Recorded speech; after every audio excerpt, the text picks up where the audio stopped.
ჩვენ ზოგადად ევროკავშირის შიდა ეკონომიკურ პოლიტიკას არ ვიცნობთ.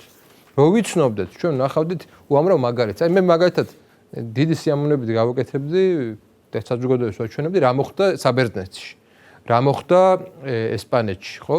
ეს ყველაფერი მოხდა ძალიან ისეთ სიტუაციებში. სად არის ბერძნული გემშენებლობა. ეს ყველაფერი მოხდა ძალიან ისეთ მომენტში, რომ რეალურად ევროკავშირის რამდენიმე სახელმწიფო ჩამოყალიბდა იმპერიულ ცენტრად მის პერიფერიულ სახელმწიფოებიდან. გაძარცვეს რეალურად რა, მოახდინეს მათი ეკონომიკური ექსპლუატაცია და აღმოსავლეთ ევროპის ქვეყნები არიან იაფ მუშახელად გადაქცეული ცენტრალურ ევროპის ქვეყნებისთვის და დასავლურ ევროპის ქვეყნებისთვის.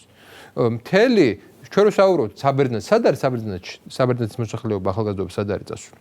რატომ არ არის ის საბერძნეთის მოსახლეობა ხარხეინად არის გერმანიის ფული? არა, მიდიან იქ სამუშაოდ იტალიაში, ძირითადად გერმანიაში, ბულგარეთი 3 მილიონი ადამიანით დაკლები არის, სადაც ევროკავშირში შევიდა და ეს ყველა არის ევროკავშირის სხვა სახელმწიფოებში წასული. რუმინეთის იგივე მდგომარეობა. ბალტიისპირეთი დაცლილია და დემოგრაფიის ეს პრობლემები ის რომ თანაბრად იყოს და ჩვენ ასე ვსაუბრობთ, აქ ინვესტიციები შემოდიოდეს, თანაბრად იყოს განაწილებული და თანასწორობის პრინციპი რო იყოს, ესეთი გადინება და დემოგრაფიული დაცლა ამ სახელმწიფოების არ იქნებოდა. შეინარჩუნებდა ბულგარეთის საკუთარ სოფლის მეურნეობას, შეინარჩუნებდა მთელი რიგი სახელმწიფოების საკუთარ ინდუსტრიას. საქმე ის არის, რომ მთელი რიგი, ამ შემთხვევაში გერმანია, საფრანგეთი უყურებს კოლონიალური პრინციპებს. არცად არ გამქრალა კოლონიალიზმი. აქ არის კოლონიალიზმი. და ჩვენ ამ შემთხვევაში, როდესაც რაღაც იდეალიზირებულ სურათით უყურებთ, არა ეს არ იყო არასდროს სწორი ეს იდეალიზირებული სურათი, არ შეესაბამებოდა არასდროს რეალობას.